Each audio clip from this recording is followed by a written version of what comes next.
Olá, caros amigos do YouTube, eu sou Kátia Magalhães, sejam todos muito bem-vindos ao canal Chá com Debate, o seu espaço de interlocução livre e democrática na internet. Hoje, por sugestão de uma amiga nossa inscrita neste canal, trataremos de um assunto que ainda é estranho ao direito brasileiro e que consiste em uma forma de participação do povo mais direta nas decisões do espaço público. Lembrando a vocês que no Brasil nós só contemplamos 3 formas de participação popular direta nas decisões do espaço público, a saber, mediante plebiscito, em que uma determinada ideia é submetida ao escrutínio popular, à aprovação popular, mediante referendo, em que algum projeto de lei já em andamento, em tramitação, é submetido à apreciação popular, e, por fim, a iniciativa popular, que são projetos de lei verdadeiramente escritos, elaborados por certos grupos sociais que os apresentam ao parlamento, ficando aí a critério deste colocá-lo em votação ou não. Porém, não trataremos de nenhum desses institutos, mas sim do Instituto do Recall, que já havíamos abordado muito en passant, muito levemente, em um vídeo anterior e que hoje esmiuçaremos um pouco mais, razão pela qual esse vídeo, como vocês observarão, tem um caráter mais especulativo do que prático propriamente dito. É um convite a uma reflexão conjunta sobre algumas perspectivas, algumas possibilidades no cenário do nosso processo eleitoral. E eu gostaria de salientar aqui, exatamente pelo fato do recall não ser utilizado no sistema brasileiro, eu tomei por base para a realização desse vídeo alguns estudos, mais principalmente sobre direito americano, já que vários estados dos Estados Unidos já contemplam o recall, e, sobretudo, um estudo, um trabalho apresentado pela instituição sueca IDEA, IDEA, deixarei o link aqui na descrição, que é uma instituição que se dedica ao estudo de ciências políticas, da democracia na atualidade, estudo esse que foi apresentado durante um seminário em Seul, na Coreia. Bom, vamos às indagações preliminares deste estudo do IDEA. Será que uma maior participação popular na tomada de decisões permite reduzir o nível, o grau de insatisfação dos eleitores em relação aos seus governantes? Essa é uma pergunta bastante interessante se fizermos um confronto entre democracia direta, aqui muito bem retratada pelo Instituto do Recall, versus democracia representativa, que é um sistema que costumamos adotar, ou seja, o sistema onde os representantes por nós eleitos são os exclusivos detentores da prerrogativa de tomar decisões no espaço público. Então, será que o recall ajuda a reduzir esse nível de insatisfação? Por outro lado, será que o recall atuaria como um poderoso instrumento de controle, como um instrumento de fiscalização da sociedade civil sobre os seus governantes? Essa também é uma reflexão muito cabível.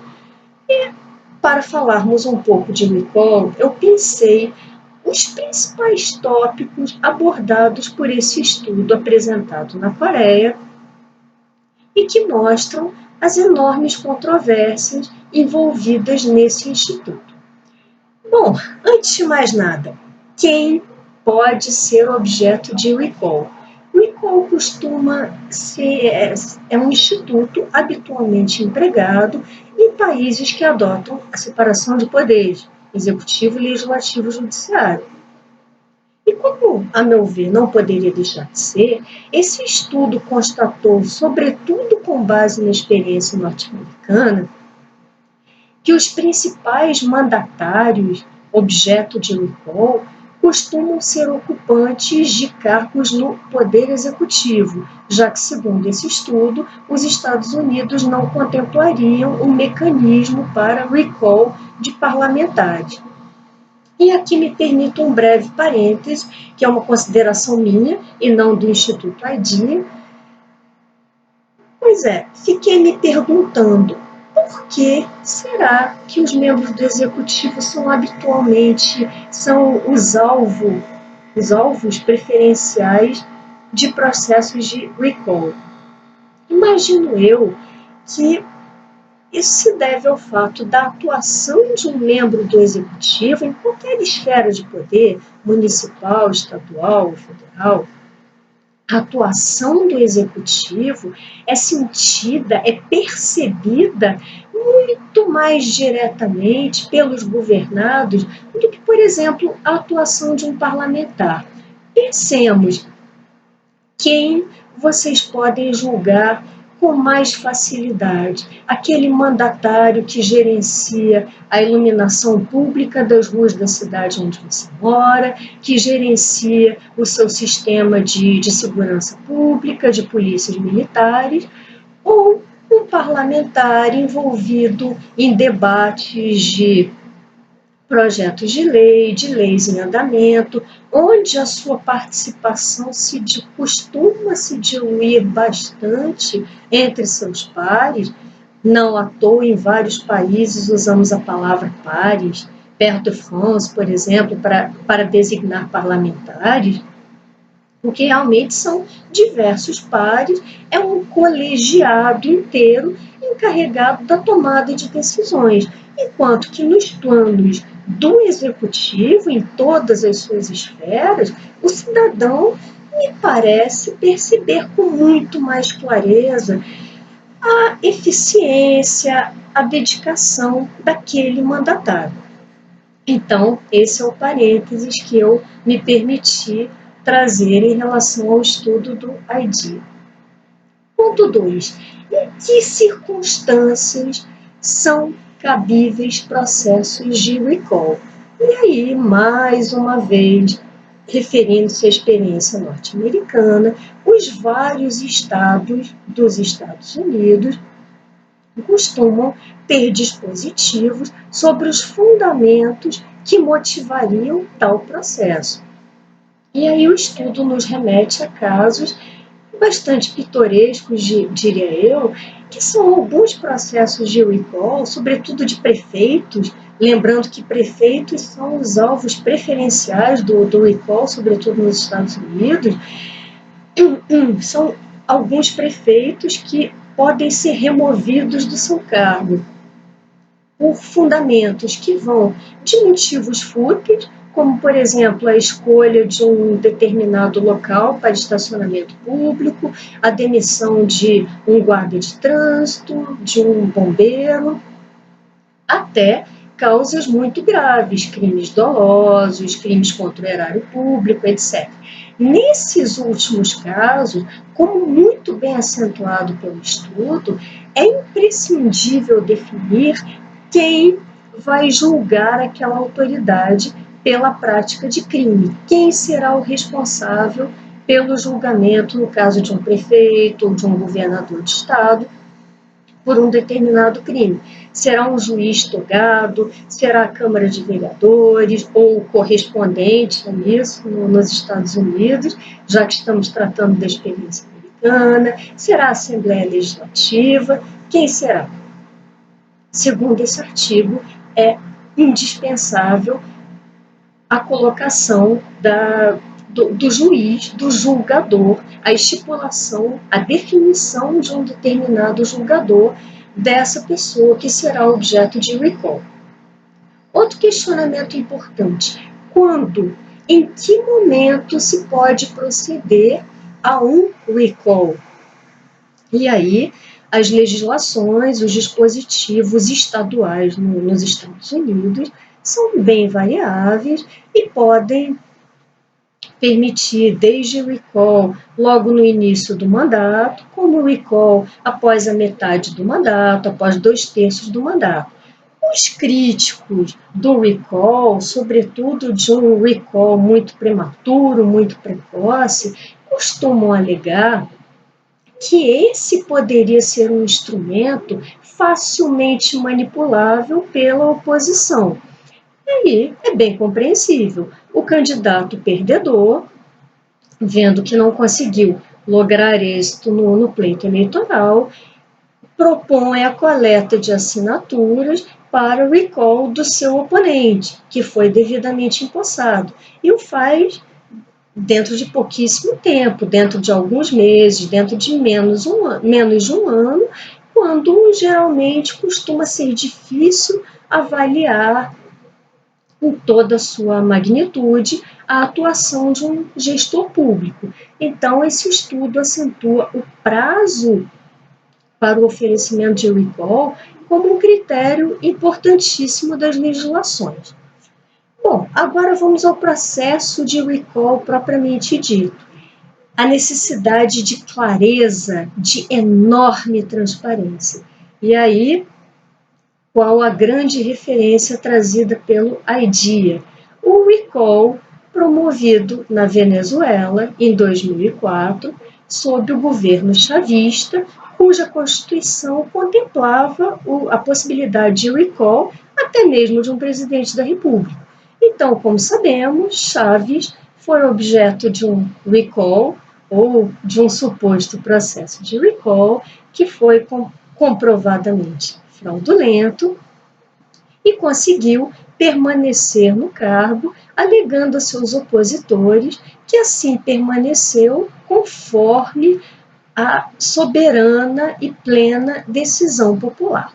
Bom, esse exemplo infeliz da história, muito bem salientado pelo estudo do IDEA, mostra a premência na clareza, na transparência do processo.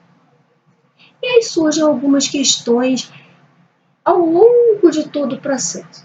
Será que é aconselhável promover simultaneamente uma deliberação sobre recall e, saliento, em caráter concomitante, a escolha de um eventual substituto? Bom, há vantagens e há desvantagens, como sempre. As vantagens residiriam, como muito bem salientado pelo estudo, numa economia de custos, enquanto que a desvantagem residiria numa possível confusão na mente do eleitorado, que perderia o foco sobre o objeto da sua votação. Bom, outra questão bastante interessante trazida pelo IDEA é a possibilidade ou não de ser o mandatário objeto de recall elegível em outros pleitos, ou seja, aquela pessoa contra a qual o pedido é direcionado permaneceria elegível? Sim ou não? Em alguns sistemas, em alguns estados, a afirmação é positiva, enquanto que em outros não. Bom, como muito bem destacado pelo IDEA, e eu concordo, as pessoas objeto de recall deveriam sim permanecer inelegíveis, sob pena de um descrédito para o processo em si. Ou seja, hoje você remove um determinado mandatário por via do recall, e amanhã, alguns meses ou alguns anos depois, aquela pessoa torna a se candidatar e se reelege. Não terá sido uma perda de tempo, um gasto inútil para o pagador de impostos? Creio que sim. Então, me posiciono, partilho o entendimento do IDEA de que essa pessoa, esse mandatário, deve continuar inelegível. Uma outra questão bastante interessante, também suscitada pelo IDEA, reside no uso do aparelho governamental, do aparelho estatal, durante a campanha do recall. Ou seja, uma vez coletadas as assinaturas, verificada a autenticidade das assinaturas e verificada a isenção dos signatários, por assim dizer, inicia-se, é claro, uma campanha.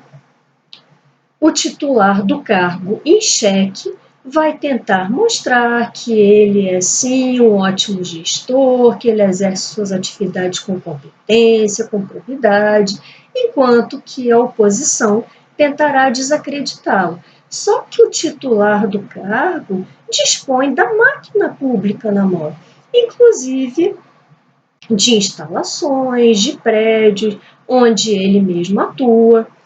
E o AIDIA se pergunta até que ponto essas instalações devem permanecer disponíveis para o titular do cargo objeto de recall. A resposta tende a ser negativa, exatamente para que ele não use essa sua influência sobre a máquina pública, sobre os prédios, as instalações e sobre os funcionários sob seu comando para influenciar, para tentar intervir no resultado dessa escolha, desse recall. Bom, o texto é bem mais amplo que isso, confesso que me esforcei para sintetizá-lo ao máximo, para não entediar vocês por demais, e acho que a reflexão em torno dessas questões, até mesmo de questões abstratas, que ainda são alheias ao nosso direito positivo, ao nosso ordenamento jurídico, é muito relevante para que possamos nos tornar eleitores mais conscientes e não os mesmos eleitores que votam e que aprovam os populistas de sempre. Bom, essas eram as minhas reflexões por hoje. Agora me despeço. Se tiverem gostado desse vídeo, deixem seus likes, seus comentários e até o próximo Chá com Debate.